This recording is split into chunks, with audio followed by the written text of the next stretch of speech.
Tema de hoje: seja generoso e abençoador. E por que quero tratar deste assunto justo no começo do ano? Simples. Virada do ano não muda nada na vida da maioria das pessoas. As coisas vão mudar caso você decida mudar diante de Deus. Tá? Vou repetir. Na virada do ano, na maioria das pessoas, na vida delas, não muda nada.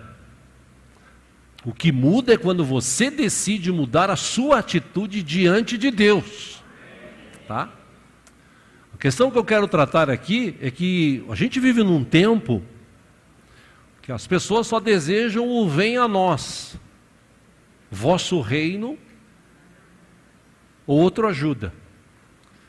E por conta dessa ideia, desse desejo, por exemplo, a maioria das pessoas, se eu perguntasse aqui, irmão, você gosta de dar presentes? Eu vou perguntar, quem gosta de dar presente aqui? Nossa, todo mundo, gente, está chegando o mês de março aí, enfim. Quem gosta de receber presentes? Nossa, gente, tem gente que nem a mão levantou, não gosta nem de dar nem de receber. Jesus, tem misericórdia, viu? Enfim. É incrível, irmãos. A maioria gosta de receber. Existe na mente do ser humano um start que foi dado de uns anos para cá, que as pessoas elas têm que só receber. Por isso que surgiu aquela frase do crente lagoa. Por quê? Porque lagoa é água parada, a maioria das vezes. Ela recebe água de chuva, às vezes recebe resto de água de outros lugares, mas a água fica parada. Você quer entender um pouco mais disso, vai no átrio. Lá tem um pequeno lago que a água lá é parada. Então, passa um tempo, quando chove melhora um pouco, quando não chove a água vai ficando verde, fedida. Tem crente que é assim, ele só quer receber. E o rio não, o rio, ele nasce num determinado lugar, ele vai passando, por exemplo, a nascente do Tietê, aqui em São Paulo, e ele corta São Paulo e vai até o interiorzão do estado de São Paulo aí. Ele vai abençoando vários lugares, exceto São Paulo, a cidade, né, que é poluída. Outros lugares do interior, o Tietê ainda é um rio limpo e dá muito peixe. O cristão, ele deveria ser assim. Existe um rio que sai do trono de Deus, a bênção dele que desce, vem, que entra na nossa vida e deveria passar por nós e inundar outras vidas. Por isso, o crente deveria ser um abençoador e ser generoso. Se não fosse assim, a Bíblia não ensinaria tanto sobre essa questão de vida financeira. Eu quero te fazer uma pergunta aqui. Se Jesus estivesse aqui hoje em forma corpórea, porque ele está aqui, claro, tá? Se ele estivesse aqui em forma corpórea, e ele perguntasse para você assim, para que você quer tanto dinheiro? Você tinha uma resposta já na ponta da língua? Ou você ia ficar assim, eu quero comprar um carro novo, eu quero comprar uma casa maior, eu quero viajar o mundo, eu quero comprar roupa, eu quero comprar sapatos, sandálias, eu quero ir nos melhores restaurantes que tem no mundo, só isso, é isso que você quer? Aí alguém fala assim, e os outros? Não, eu vou dar uma ajudazinha aqui, uma ajudazinha ali e tal. Por que muita gente deixa de ser abençoada? Porque, segundo a Bíblia, e nós tratamos sobre alguns desses princípios irrevogáveis ano passado, no final do ano passado, existem alguns princípios bíblicos que são irrevogáveis, eles não mudam. Por isso que eu disse há pouco, você virou o ano, você acha, não, esse ano vai ser... Não, se você não mudar o seu jeito de ser, de pensar, de agir, você vai continuar a mesma coisa. Você precisa entender questões bíblicas, princípios bíblicos. Tá? E lembre-se, eu estou falando sobre isso para abençoar a tua vida, porque eu quero ver você melhor do que você está hoje, em nome de Jesus. Eu espero que no final de 2025 você venha aqui testemunhar, como aconteceu no culto da virada, e diga assim, nossa, Deus me abençoou tanto esse ano, que eu só tenho que agradecer a Ele. Mas se puxar o histórico, vai ver que você mudou algumas atitudes. Mudou alguns conceitos dentro de você. Repito, existem princípios irrevogáveis dentro da Bíblia. E quando se fala de ser abençoador, de ser generoso, para muita gente isso não entra no ouvido, não soa bem. Por exemplo, Provérbios 11, 24. Há quem dê generosamente e vê aumentar suas riquezas. Outros retêm o que deveriam dar e caem na pobreza. Versículo 25. O generoso prosperará. Isso é bíblico, não estou inventando. O generoso prosperará. Tá? Mas entenda, você primeiro precisa ser generoso, para depois você prosperar. A questão é que as pessoas querem primeiro prosperar, para depois ser generoso. E você não precisa ser generoso dando muito.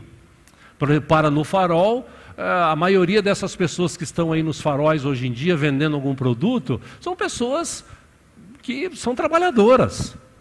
Eu sempre procuro, né? Ultimamente eu tenho me esquecido, hoje mesmo de manhã, vindo para cá, tem um menino, um rapaz que está sempre perto ali, de uma avenida perto de casa, e sempre que eu tenho moedas, eu compro alguma coisa, às vezes eu não quero, eu dou, sempre que eu tenho, eu quero até pegar algumas moedas que eu tenho lá em casa e deixar no carro, porque eu gosto de abençoar esse cara. Eu sei que você fala assim, mas tem cara que vai comprar droga e tal. Meu irmão, Deus vai tocar no teu coração na hora. O que a gente precisa é aprender a ser generoso com as pessoas. Porque você, graças a Deus, tomou café hoje, né? Amém? Comeu um pãozinho com manteiga, comeu um pedaço de panetone que sobrou do Natal, né? Comeu alguma coisa, tomou um café com leite, né? Suco. Tem gente que já tomou Coca-Cola hoje de manhã, né? Deus livre e guarde. Amém? Sim ou não? Tem gente que não teve isso hoje ainda. E de repente um pouquinho que você tem, se você puder ser generoso, como diz o texto, o generoso prosperará. Quem dá alívio aos outros, alívio receberá. Primeiro é a atitude, depois vem a bênção. Jesus falou muito sobre isso. Até eu quero dar uma dica aqui no começo do ano, que eu falei isso 21 anos atrás, quando eu assumi a igreja. Depois de um tempo eu falei algumas vezes, aí a maioria das pessoas entenderam. Eu quero só repetir aqui algo que Jesus falou. E eu disse isso lá atrás. Por quê? Porque a gente tinha um irmão aqui na igreja, que foi presbítero e tal, e ele fazia as coisas na igreja, mas ele sempre fazia assim, reclamando. Porque ninguém vem, porque esse povo dessa igreja é tudo maledicente, que esse povo não está nem aí, eu é que tenho que vir, que fazer e tal. Tinha uma outra irmã que também foi aqui da igreja, limpava, porque esse povo e tal. Um dia eu cheguei e vi isso, falei assim, olha irmão, se vocês estão aqui fazendo dessa forma, é melhor vocês não fazer. É melhor vocês parar, porque não está rolando e Deus não está recebendo. Inclusive esse obreiro, ele ia fazer um culto aqui próximo, numa vila aqui próximo, e ele convocava alguns irmãos, mas os irmãos não iam no culto, um culto familiar. E ele lá, estamos aqui hoje, mas você vê, quase ninguém vem, né, irmãos? Porque esse povo e tal. Cortamos o culto também. Porque, meu irmão, tudo que você fizer, faça como você estivesse fazendo para Deus. Você está limpando uma cadeira, você está pintando uma parede, você está trocando um vidro, você está fazendo alguma coisa na obra do Senhor, faça para Deus. E de que forma? Jesus deu a dica, acompanhe aqui Mateus capítulo 6, versículo 1. Tenham cuidado de não praticar suas obras de justiça diante dos outros para serem vistos por eles. Se fizerem isso, vocês não terão nenhuma recompensa do Pai Celestial. Versículo 2. Portanto, quando você der esmola, não anuncie isso com trombetas, como fazem os hipócritas nas sinagogas e nas ruas, a fim de serem honrados pelos outros. Eu lhes garanto que eles já receberam a sua plena recompensa. De que forma? Uma vez o pastor César Augusto, há muitos anos atrás, também trouxe uma explicação maravilhosa. De que forma que acontece isso aqui? Você faz um negócio, aí você fala assim, eu estava lá ajudando, eu estava lá fazendo. Aí alguém vai falar assim, o Carlos estava ajudando, pronto, ele recebeu a recompensa. Por quê? Porque ele tocou trombeta da coisa que ele fez. Quando você faz para Deus, você não precisa ficar falando. Tem gente que está vendo, e se ninguém estiver vendo, Deus está vendo. E Deus que vê, é Ele que vai te recompensar. Entendeu? É questão de entendimento. Jesus ainda diz, versículo 3, quando você der esmola, que a sua mão esquerda não saiba o que está fazendo a direita, de forma que você preste a sua ajuda em segredo. E seu Pai, que vê o que é feito em segredo, o recompensará. Isso é tão importante, ser generoso. Em Mateus 10, 42, Jesus ensinou assim, se alguém der mesmo que seja apenas um copo de água fria a um destes pequeninos, porque ele é meu discípulo, eu lhes asseguro que não perderá sua recompensa. Se der um copo com água, ou seja, quando a gente aprende algumas coisas que estão relacionadas na Bíblia, e a gente se desprende disso, torna-se mais abençoador, mais generoso do que aqueles que só querem receber, as coisas começam a mudar nas nossas vidas. Meu irmão, eu estou falando isso porque eu conheci gente assim, conheço como essas pessoas que mudaram estão hoje, eu também já fui assim no passado, né? Igual foi um barato. Na sexta-feira, à noite, nós estávamos lá em Itapetininga, o Emanuel, meu neto mais novo, completou 3 anos, foi em dezembro, fez a festinha ontem, sábado e tal. Aí na sexta a gente deu um presentinho para ele, ficou todo feliz e tal, abriu, ai, obrigado vovô, vovó, tal. Aí de repente ele falou assim, eu quero mais presente, quero mais presente. Foi um barato, o menino 3 anos falando assim. E a gente tem essa expectativa de receber, porque a gente gosta de receber. Mas a gente precisa aprender a gostar também de dar, de abençoar. O próprio Jesus disse, Paulo falou sobre isso, a maior alegria que as pessoas têm é em dar. Quando você dá com o coração aberto, quando você abençoa, Deus abre portas aonde não existe até, se for o caso. Jesus em Mateus 6,19 disse assim, não acumulem para vocês tesouros na terra, onde a traça e a ferrugem destroem, e onde os ladrões arrombam e furtam. Mas acumulem para vocês tesouros no céu, onde a traça e a ferrugem não destroem, e onde os ladrões não arrombam nem furtam. Por quê? Porque onde estiver o seu tesouro, aí também estará o seu coração. O que Jesus quis dizer? Como é que eu junto o tesouro no céu? Existe algum banco aqui do céu na terra? Sim ou não? Não, né? Porque se existisse, pode ter certeza que ia ter gente que ia investir nesse banco, que é o banco do céu, ninguém rouba, a coisa lá é diferente, aqui a matemática 2 mais 2 é 4, lá já é diferente. Não, o que Jesus quis dizer? Qual é a ideia desse texto aqui? Quando você é um abençoador, quando você é generoso, quando você abençoa pessoas, quando você abençoa a obra de Deus, para que ela cresça, para que ela alcance pessoas, como eu disse há pouco, tudo que nós temos aqui tem um custo. Por exemplo, a gente está com o ar-condicionado ligado. Está bom para você aí? Está muito frio? Não, porque se tiver frio a gente desliga. Tá bom assim, né? Então tá bom. Então, isso tem um custo, manter isso aqui. Ou seja, quando as pessoas têm um entendimento do que é a obra de Deus e do que são as pessoas que têm mais necessidade, poxa, o pouco que tem, ela dá. E quanto mais você dá, quanto mais você é generoso, mais tesouros no céu você ajunta. Mais bênção de Deus vai descer do céu sobre a tua vida. Eu li um livro uma vez, já falei sobre ele aqui algumas vezes. Uma escritora, ela escreveu, eu não acredito muito nesses livros. Eu li, foi curioso, tal. Divina Revelação dos Céus, né? Achei interessante, mais a do céu do que a do inferno, porque a do inferno o pessoal lê bastante, né? Como é que é o inferno? O inferno é um lugar de dor, Jesus me levou lá, me mostrou gente sofrendo. Sabe, eu não acredito muito nessas coisas de Jesus levar, enfim. Mas ela diz que Jesus também levou ela para o céu. E ela viu lá no céu depósitos e depósitos cheios das bênçãos de Deus.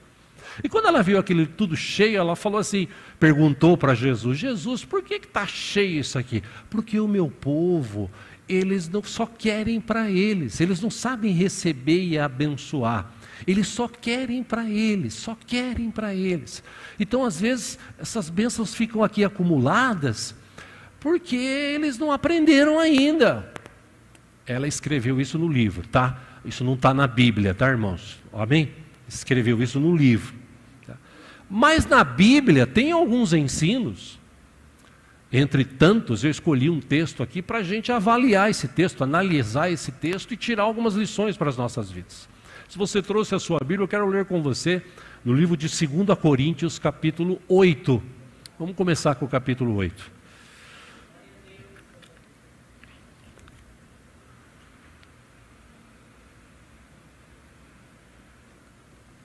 Glória a Deus.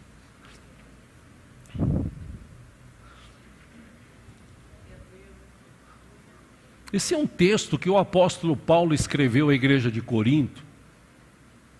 Ele faz um relato aqui, enquanto você procura e acha, ele faz um relato de momentos que a igreja estava crescendo, e conforme a igreja crescia, as necessidades aumentavam. Das pessoas principalmente, né? Pessoas que tinham uma condição menor. Se você continuar lendo, se você ler os dois livros, 1 Coríntios, 2 Coríntios, você vai ver Paulo ensinando bastante sobre essa questão de generosidade. Ele chama a atenção em 1 Coríntios 11 da igreja, porque a igreja se reunia para a ceia, e na ceia havia aqueles mais ricos que levavam coisas para comer, e os mais pobres pouco tinham que comer, e na hora da ceia eles se dividiam e comiam bastante e os outros nada. E Paulo soube disso, escreve e fala assim, que vocês não entenderam, ceia não é isso. Vocês têm fome, come na tua casa.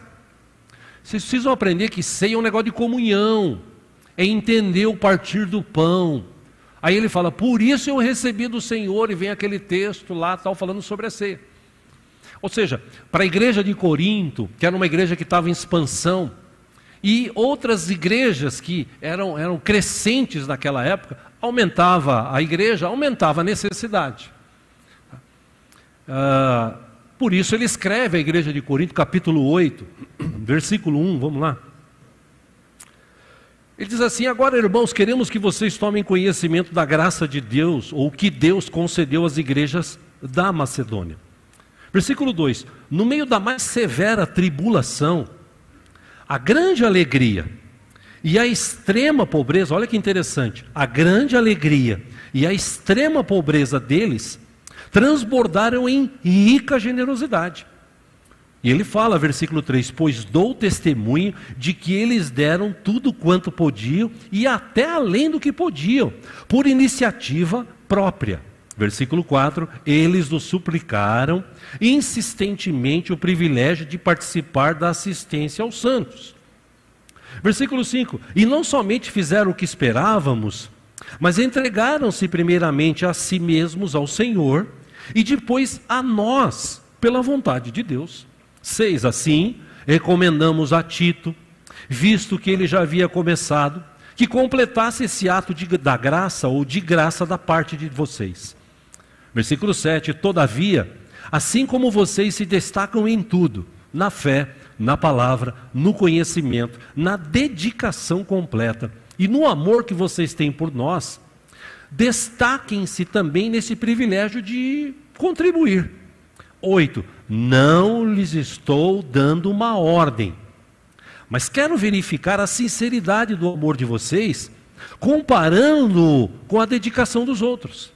Versículo 9. Pois vocês conhecem a graça de nosso Senhor Jesus Cristo, que, sendo rico, se fez pobre por amor de vocês, para que por meio da sua pobreza vocês se tornassem ricos.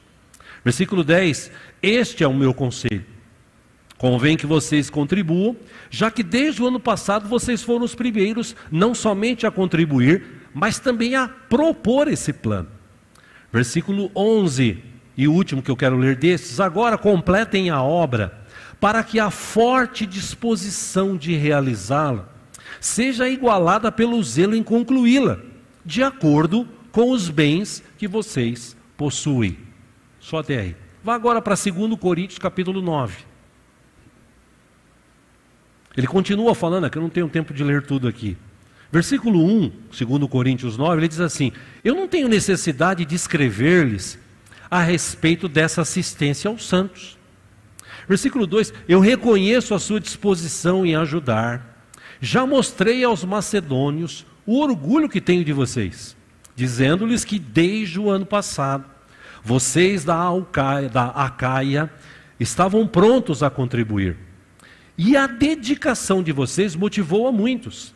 3, contudo, estou enviando os irmãos para que o orgulho que temos de vocês a esse respeito não seja em vão, mas que vocês estejam preparados como eu disse que estariam. 4, a fim de que, se alguns macedônios forem comigo e os encontrarem despreparados, nós, para não mencionar vocês, não fiquemos envergonhados por tanta confiança que tivemos. 5, assim, Paulo diz, eu achei necessário recomendar que os irmãos os visitem antes e concluam os preparativos para a contribuição que vocês prometeram. Então ela estará pronta como oferta generosa e não como algo dado com avareza. Aí ele ensina um negócio importante aqui, versículo 6. Lembre-se, aquele que semeia pouco, também colherá pouco. Aquele que semeia com fartura, também colherá fartamente. Versículo 7. Cada um dê conforme determinou em seu coração, não com pesar ou obrigação, pois Deus ama quem dá com alegria. Versículo 8. E Deus é poderoso para fazer que lhe seja acrescentada toda a graça. Para quê? Para que em todas as coisas, em todo o tempo, tendo tudo o que é necessário, vocês transbordem em boa obra. Versículo 9, como está escrito: distribuiu, deu seus bens aos necessitados, a sua justiça dura para sempre. Versículo 10, aquele que supre a semente ao que semeia, e o pão ao que come. Pausa aí, eu não sei se você notou, tem dois tipos de pessoas aqui. Aquele que semeia a semente, e o pão, e aqueles que comem o pão. Quem supre? Deus.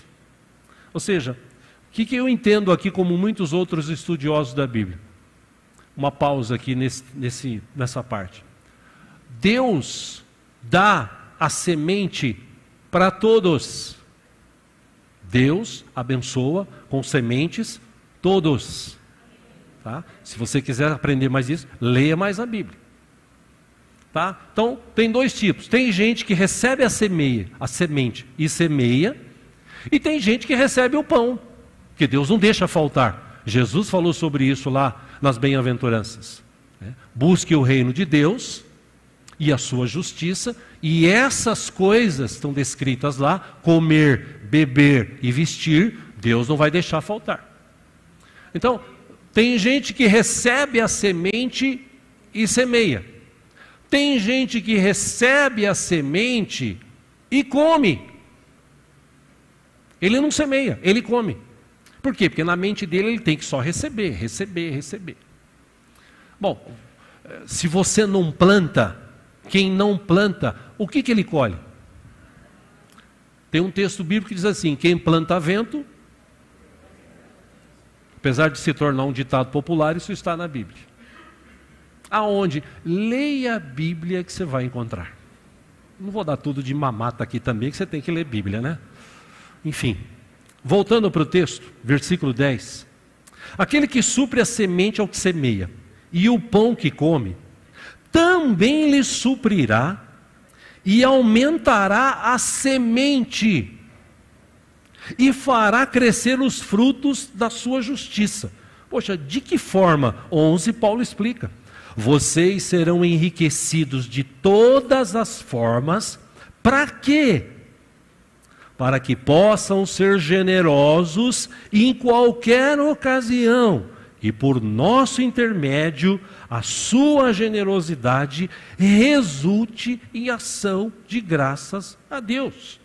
12, o serviço ministerial que vocês estão realizando não está apenas suprindo as necessidades do povo de Deus, mas também transbordando em muitas expressões de gratidão a Deus.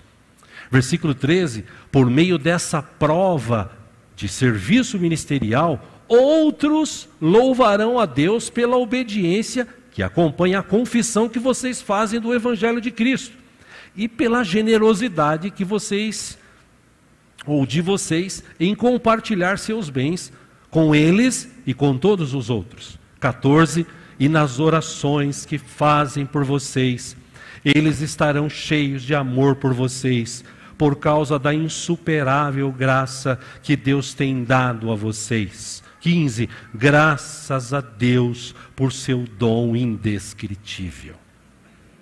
Só até aí. Aí você fala assim: ah, mas Paulo escreveu para a igreja de Corinto, né? Sim, irmãos, ele estava falando das igrejas da Macedônia que tinham uma necessidade, das igrejas que queriam ajudar. Estava falando sobre ajuda, levantar recursos para manter a obra, para abençoar pessoas, tá? Vou dar um exemplo aqui para vocês, claro. Nós tivemos a honra e o privilégio de participar do Projeto Sertão, tá? Que nem precisaria, tá? Que o pastor Anésio me permita falar isso, porque a Carisma em Osasco é uma igreja de mais de 4.000 pessoas, é uma igreja grande, mas quando eu falei com ele, ele falou: por favor, é uma honra ter vocês com a gente. Nós somos pequenos, mas como eu disse aqui, no ano passado, a gente levantou uma oferta e nós contribuímos para a compra de um terreno lá, que agora vai ser construído uma base para os missionários, quando forem para lá, ter um lugar melhor para ficar. A igreja de Itapetininga, a nossa igreja de Itapetininga, já há alguns, acho que um ano já, todos os meses eles mandam uma oferta. Uma oferta, assim, oferta para o sertão.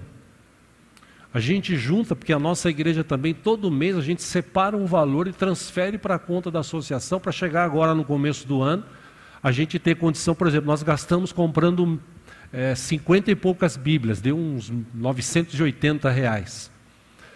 Veio desse dinheiro, está guardado. Outras pessoas que a gente conhece, mandou ofertas para lá, para a conta da associação. A gente está juntando, inclusive, para comprar as passagens, ajudar os irmãos, 2 irmãos da nossa igreja, aleluia, vão para lá esse ano. Ano passado só foi 1, esse ano serão 2. Vamos ajudar esses irmãos nas passagens, se Deus assim nos permitir. Vamos comprar mais algumas coisas para mandar para o sertão, para gente que a gente nem conhece, mas sabe que existe uma necessidade e a igreja não pode ficar recebendo oferta, dízimo, e juntando, e juntando, e juntando, e juntando, e os pastores ficando milionários, e eu não estou aqui para criticar ninguém, tá? Mas a nossa igreja, ela tem um DNA de abençoar. E eu louvo a Deus, porque o Paulo está falando aqui de condição financeira, mas ele também nas entrelinhas, você entende que os irmãos se disponibilizavam a trabalhar na obra. Ao longo dos anos criou-se essa máxima nas igrejas, tipo, para você trabalhar na igreja, você precisa ter um título. Você precisa ser diácono, você precisa ser obreiro, você precisa ser presbítero, né? Existem esses títulos, estes cargos que são bíblicos, mas na maioria dos casos não é nessa mentalidade de hoje. Por exemplo, tem muito pastor que é itinerante, ou seja, ele não é pastor de igreja, e pastor é pastor de ovelhas. Ele deveria ser chamado de evangelista, de pregador. Mas se você levar num lugar e falar assim, hoje está aqui o pregador tal, a pessoa vai falar assim, quem que é esse cara? Agora se falar, é o pastor, aí é outros 500. Então as pessoas buscam esses títulos. E na verdade, para trabalhar na obra de Deus, você não precisa ter título nenhum, você precisa ter fé, você precisa ser generoso e ter vontade de trabalhar. Ah, mas se eu for lá e ninguém for, vou ficar eu sozinho me matando. Nem venha pensando assim. Venha com o desejo de ajudar. Não, eu vou ajudar. Tem a festa do milho, eu vou estar lá. Tem a festa, eu vou estar, tem a da igreja lá, culto da virada. Irmão, o culto da virada, sei que não veio, perdeu, se lascou, tá? Porque foi uma festa aqui cheia de gente. O que tinha de comida aqui, meu Deus do céu, aleluia, Jesus. Além de 2, tem mais 2 agora na igreja aqui, Jesus amado, eu não sei para onde vai tanta comida, é inacreditável, né? Fora um que vem de Itapetininga, inclusive. Desculpa aí, pastor Marcos. Como come Jesus amado, Deus amado, e tinha uma fartura aqui, comemos, ficamos até 2:30 da manhã, e 2:30 da manhã os irmãos ainda cismam de lavar a igreja. Por quê? Porque sujou, amém, glória a Deus. Então o pessoal trouxe, tivemos um culto abençoado aqui, testemunhos maravilhosos ouvimos. Por quê? Porque teve gente que trabalhou por trás para tudo isso acontecer e não ganhou nada. Teve gente que veio durante o dia aqui assar as coisas. Teve gente que veio antes aqui lavar, limpar esse lugar, porque depois teve que lavar de novo. Ou seja, tem gente que cuida disso aqui. Eu já falei aqui, ao menos 2 irmãos aqui na igreja, né? O Valdir e o irmão Enio, né? Que quando eu falo assim com eles, irmão Enio, paz do Senhor, ou então Valdir, paz do Senhor, acho que eles pensam assim, lá vem o pastor. Lá vem o pastor. O pastor já vai inventar alguma coisa para a gente fazer. Estou brincando, eles nunca falaram nada, ao contrário, quando eles podem, eles vêm. Esses dias o mato estava grande assim, ó, aí no estacionamento, aí o Fernando, né? Ele chegou no final do culto, domingo retrasado, acho, né? Chegou no final do culto, pô, pastor, o mato está grande. Eu falei, pois é, está grande, né? Porque aqui é assim, se não for o mato vai ficar lá no teto, né?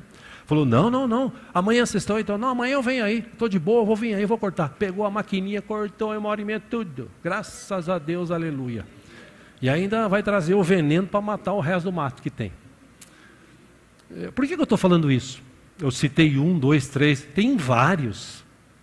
Gente que trabalha no som, gente que trabalha na transmissão, gente que trabalha limpando isso daqui todo sábado, né? Inclusive, tomara que tenha sobrado um pedaço de bolo que trouxeram ontem, né? Não sobrou, não? O Jackson estava, não sobrou. Enfim. Amém. Eu não vim ontem, né? Me lasquei. Mas tá bom. Gente que se esforça, gente que contribui com seu tempo, seu dinheiro, seu talento. Tempo, dinheiro e talento. E você fala, e como é que eles conseguem? Dão um jeito. Vem o coral mesmo ensaiando aqui, ensaios e mais ensaios. Às vezes não pode vir um, vem outro. Os músicos, cantores, os intercessores, os professores das crianças que nós temos, né? Todos os obreiros, gente que se dedica. Irmãos, você pode fazer mais, sim ou não? Sim. Como é que você pode fazer mais? Sendo generoso. Jesus ensinou em Lucas 6,30, dê a todo o que lhe pedir. Bom, mas todos, pastor, já pensou se ficar uma fila assim, eu vim aqui receber uma grana sua? Não vai acontecer isso, né? Mas tem pessoas que às vezes te pedem. Aliás, toma cuidado que às vezes Deus manda, isso já aconteceu, tá?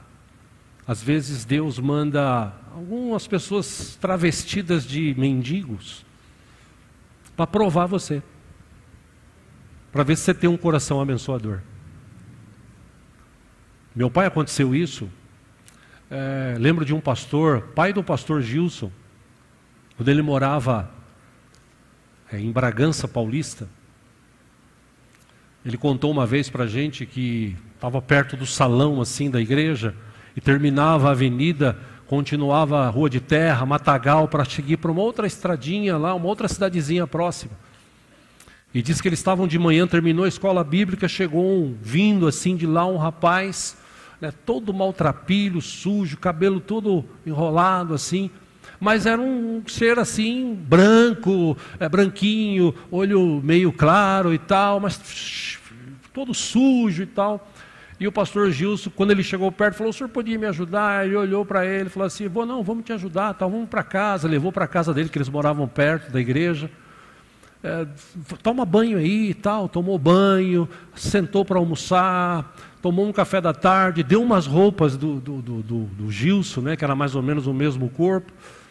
E, enfim, passou o tempo, tarde, 5 e pouco, 6 horas, vamos para o culto. Não, eu não posso ficar no culto e tal, né? Não, fica no culto. Não, eu não posso, mas eu vou. Deus abençoe vocês e tal.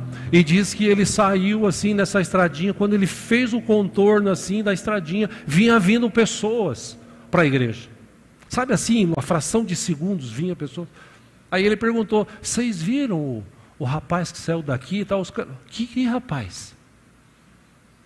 Ou seja, ele começou a chorar e falou: Deus mandou um anjo para testar a gente, ainda bem que a gente tem um coração bom e generoso.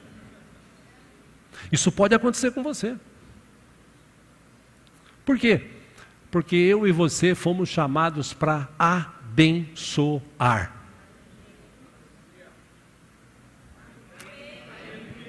Se eu falasse assim, eu e você fomos chamados para ser abençoados, todo mundo, aleluia, ô glória. Fala para a pessoa que está do seu lado: meu irmão, você foi chamado para abençoar.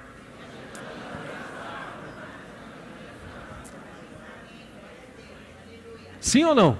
Sim. Ué, você foi chamado para abençoar.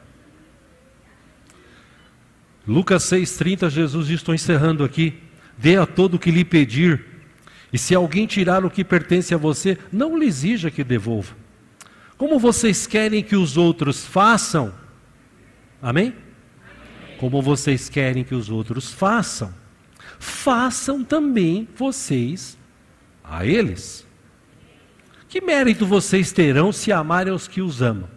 Até os pecadores amam os que os amam. Que mérito terão se fizerem o bem àqueles que são bons com vocês? Até os pecadores agem assim. E que mérito terão se emprestarem a pessoas de quem vos esperam devolução? Até os pecadores emprestam a pecadores, esperando receber devolução integral. 35. Amem, porém, os seus inimigos. Façam-lhe ou lhes o bem e emprestem a eles, sem esperar receber nada de volta.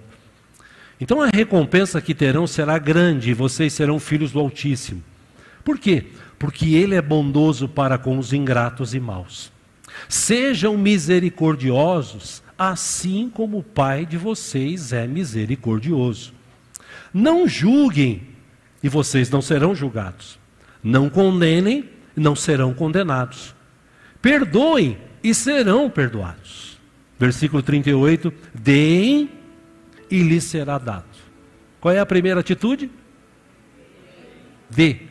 A gente canta aqui: dê, e Deus te devolverá. Jesus ensinou isso. Dá e vai ser dado. As pessoas querem primeiro receber para depois dar. Eis o engano da maioria das pessoas. Por que você está falando isso, pastor, justo hoje, começo de ano, primeira ceia e tal? Porque eu quero ver esse ano de 2025, que muita gente está falando que vai ser terrível. Eu quero que seja um ano de bênção na tua vida, em nome de Jesus. Porque você vai entender esse preceito de ser um abençoador, não só da obra, mas de pessoas que você se relaciona, que você conhece. Você pode pegar o seu pacote de arroz, cortar no meio e dar uma parte para alguém que está precisando. Você pode pegar umas moedas, um dinheiro trocado e começar a dar para pessoas no farol, abençoar vidas. Os caras lá de fora fazem isso. Os crentes muitas vezes têm a mão fechada. Jesus disse: deem e lhes será dado. Uma boa medida, calcada, sacudida e transbordante será dada a vocês. Pois a medida que usarem também será usada para medir vocês. Amém? E só para te ajudar a pensar um pouco sobre isso, não que eu queira nada para a minha vida, porque Deus tem me abençoado muito, eu só tenho que agradecer a Deus, né? Mas Gálatas 6,6 tem um princípio bíblico muito importante. O que está sendo instruído na palavra, partilhe todas as coisas boas com quem o instrui. Você está sendo instruído na palavra? Então não se esqueça de mim, dos pastores, quando você entrar no restaurante, na churrascaria, né? Esquece, né? Porque só lembra do pastor quando a coisa está mal, né? Vou ligar para o pastor para fazer uma oração aqui. Caiu endemoniado. Meu Deus, o que eu faço agora? Já começa errado, porque as pessoas falam: o sangue de Jesus tem poder. O sangue de Jesus tem poder para perdoar pecados, tá?